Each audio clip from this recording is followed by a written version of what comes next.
Magandang araw mga kapuso. Ito po ang mga exciting part na dapat po natin abangan dito lamang po sa Lilet Matias, attorney at law. Pinalayas nga ni Patricia sina attorney Ivan kasama ang mga pulis na kung saan ay dala-dala ang annulment paper na ipinag-utos ni Ramirez sa kanila. Samantala, lumayas na nga rin itong si Ira sa kanilang bahay dahil nga sa ginawa ni Meredith na pagtatanggol kay Lilet.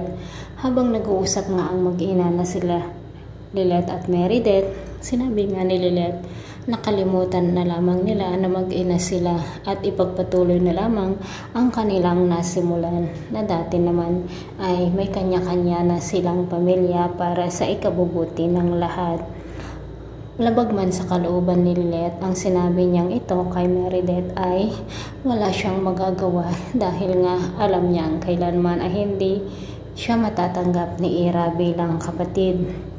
Samantala, kinuha naman ni Calorena ang KKK na kung saan ay ang itinatag ni Bonnie na law firm para mag-guest dito sa kanyang programa na Abot Kamay na Katarungan.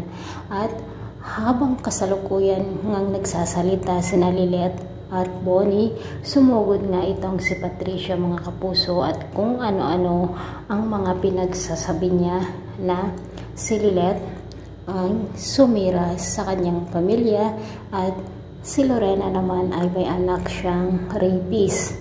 Dahil nga sa hindi na makayanan o hindi na nakapagtimpi itong si Lorena, ay sinabunutan nga niya si Patricia at hindi rin naman paawat itong si Patricia kung kaya't nagsabunutan po silang dalawa. O diba, nakakahanap na talaga si Patricia ng kanyang katapat mga kapuso.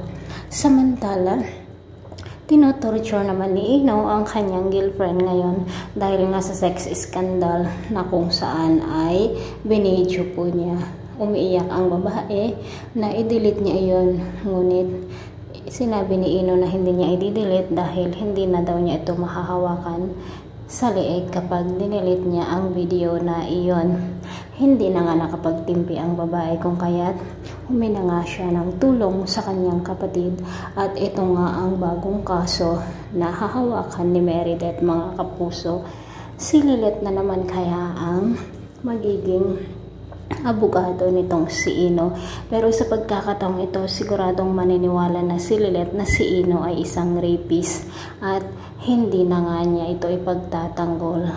Sana mga magising ka na Lilet, huwag mo nang ipagtanggol yan si Ino dahil isa talaga siyang rapist. Sayang at hindi mo kinampihan si Trixie.